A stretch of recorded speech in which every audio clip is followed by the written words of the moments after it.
Kurt, what are you doing, man? What is that? This is a Walther PDP Pro that has been dropped into the new Recover Tactical S Pro chassis. Actually, I just realized that I'm missing my extractor on this gun. Well, look at that. We broke a gun in less than 500 rounds. Previously, we did a video on their 2020, and I really liked that thing. It was pretty neat. There were a few idiosyncrasies with that I remarked on as far as like continuous improvement. Many of those things have been rolled into this thing right here. Modularity on a whole bunch of different platforms, not just the Walther. It'll do the Glock, it'll do a couple other things, and they're going to be rolling out a whole line of those. I don't know at this stage which ones are available because I don't know when this video is going to publish, but obviously it works for the Walther and a few other things that are available out there. So today we're going to be talking about the S Pro from Recover Tactical. Without further ado, see if we can get this thing to shoot without choking.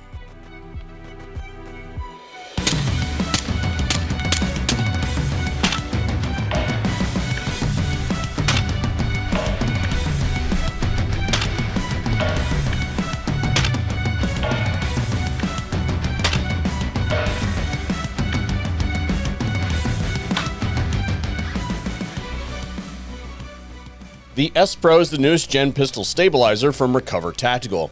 It is designed to be adaptable to any handgun pattern once the line is completed, and to do so without costing you one or more of your appendages. At its core is a metal spine equipped with a retractable stabilizer. Each model-specific setting is then mounted to this backbone. The setting is two parts: a rear notch designed to lock into the beaver tail, and the front clamshell that locks up on the trigger guard. The rearmost portion of the stabilizer can be adapted to stabilize against left or right forearms, and there is even a buttstock variant not depicted in this video. The S Pro has a number of attachments that we will detail later in the video, but one of the additional benefits is increased accessory rail real estate in the form of a lateral Picatinny rail and a larger section in the customary location underneath of the muzzle. There is also a sling attachment point on the starboard side of the unit for anybody who wants to add a tangle hazard to this compact package. The S Pro is specifically designed to be free at the front, so it is compatible with suppressors and can be disengaged from the host firearm in a matter of seconds to suit the needs of the end user.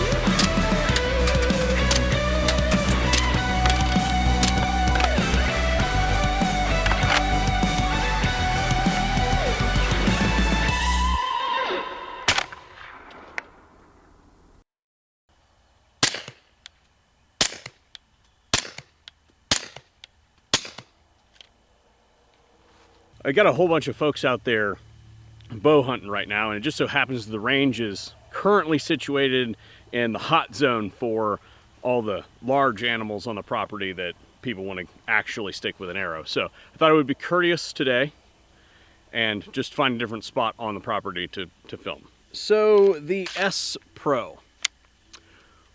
I think I generally like the form and function of this thing and what they're trying to accomplish with it, for sure.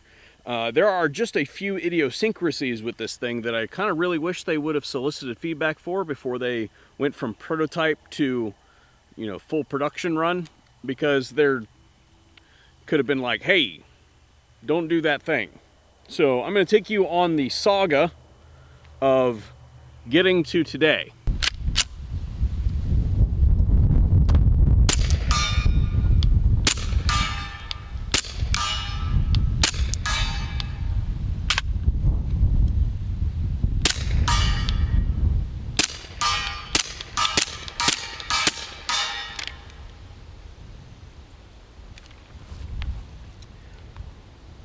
I have some thoughts. I don't know when this is going to appear in the video, but these are the first shots that have taken down this stripped down version of the S Pro. And I guess what I would say is I actually moved a lot of things to get this all ready, specifically so that I could use my PDP Pro with my Valor Mini so that I can put it on the S Pro for testing. And it turns out that that was all kind of for naught, because while I was able to use this in that capacity, it's not as user-friendly as I initially surmised, because you have to get like really down very low. You kind of have to get inside, and I still can't find my dot. There we go. You have to get like down inside of this to be able to use an optics ready pistol. So I guess what kind of prompted me to go that direction is last year, was it this year? No, I first saw the S Pro at SHOT Show this year, so it had to be last year. Last year I did a video and evaluation on the Recover 2020. And I remember doing that video and wishing that I had an optics ready compatible pistol for that setup. I thought that their optics mounting system for the 2020 was kind of mid, okay? And because of that, I was like, man, you know, it's not really that applicable, you know. Regardless, I decided that I wanted to set this thing up that way for this video. And it turns out that because you have to get so low on it, because this is more inline, the 2020 falls away a lot more. Excuse me, fighting a cold. And because of that, it requires you to get down low on it, whereas the 2020 kind of comes down to meet you. So I suppose what I'm going to say is that if you're trying to use an optics ready pistol with the S Pro, it's not as applicable, and you're probably going to want to use their raised optics mount that we'll put on here in a moment, or you, depending on where this appeared in the video, you may have already seen it. If you want to use an optics ready pistol, then maybe stick with the 2020.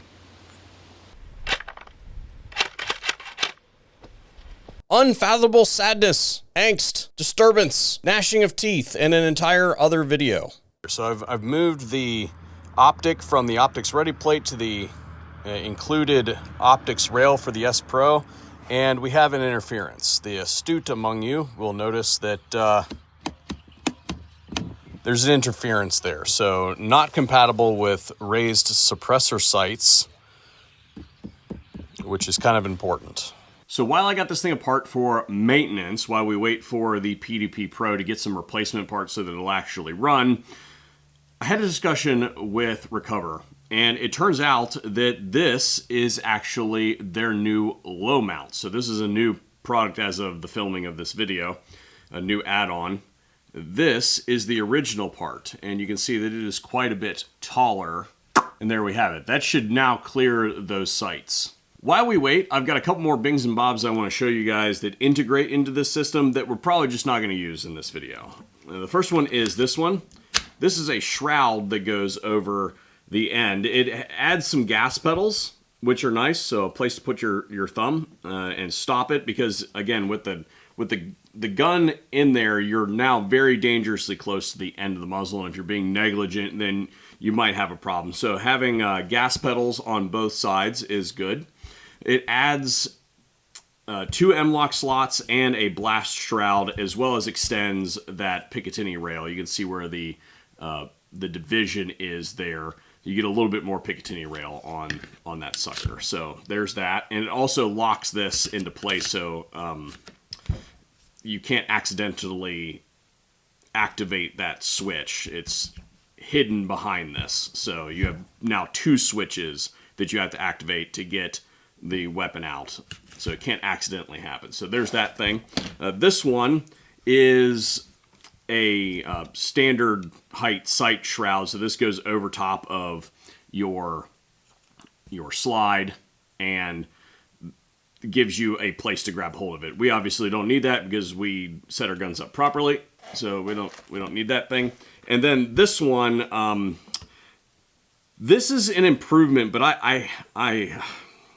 right, I'm just gonna say it like this. This is a forward mag retainer. So this one's specifically for a Glock. So if I put this in here, you can see that that locks up in there. Now this is improved from the last time that we looked at a recover product. But I'm going to say this a little bit more forcefully this time because they didn't get the message last time. This is fucking stupid, okay? And let me explain why.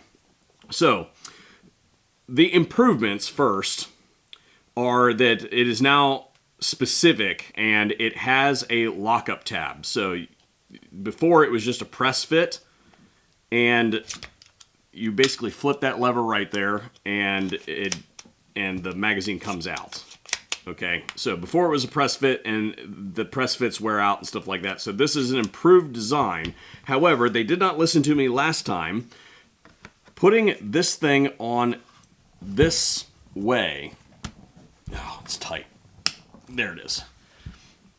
On this way crushes you up really tiny. There's not enough space here. So what I said last time in my previous video on the 2020, oh my gosh, I'm gonna have to beat this thing apart. Sorry about that, it took me a second to get this thing apart. And I cut myself. And there too. Good gravy. So what I said last time when I was doing the Recover 2020 was that with this thing in this orientation, it crushes the shooter up. Makes it a uncomfortable shooting position, and you're better off just putting both hands on the actual pistol grip of the handgun than using something like this, because it's not a very comfortable position. Now, I'm a larger person, so maybe that's a factor, but I usually shoot pretty collapsed. But anyway, if they just change it so that the geometry works this way, well, then that actually generates more real estate, puts the 2 points of contact farther apart, increases control. This will not go on this rail in this instance. You also can't actuate the, I suppose you could grip it like this, but the magazine would be backwards. So this is wrong. And there we have it, folks. And yeah, we've definitely got some clearance on those sights now. Yeah, we're definitely going to need the riser over here. And there it is, but of course it never ends. And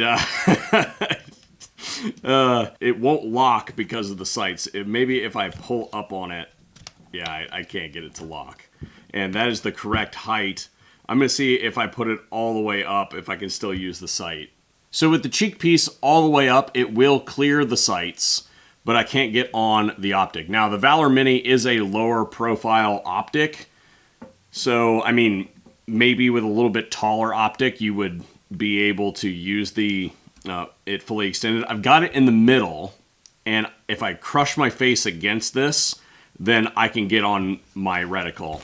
And if I pressure it, it interferes, but let me make sure I got that. It interferes, but it's flexible enough that it can go over the top.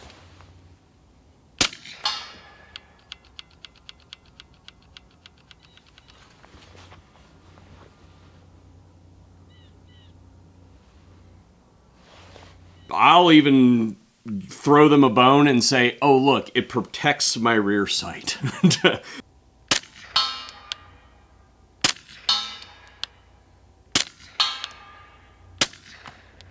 Oh, I missed that last one. So I guess the story that I would tell you guys today is that the S Pro is pretty freaking cool. I really like the improvements that they've made, having seen the 2020 and now the S Pro, as well as the broad acceptability plan for multiple different guns. I think it's a pretty awesome thing. However, it may take you a little bit of tinkering to get it fully functional. And I don't know that that's necessarily a bad thing. And I don't know if that I mentioned this in this video up to this point, but this is an Israeli company. And to be completely fair, that's kind of par for the course. Israel kind of operates in a bubble.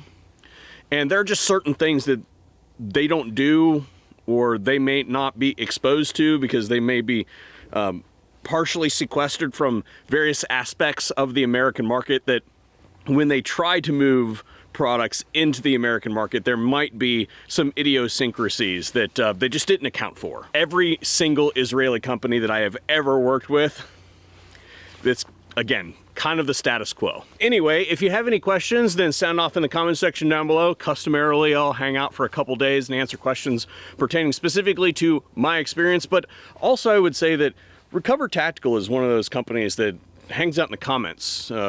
They're pretty reliable at doing this. So if you have a specific question, like when is XYZ model or something like that coming, then you very well may hear from them. Anyway, what did I do with my...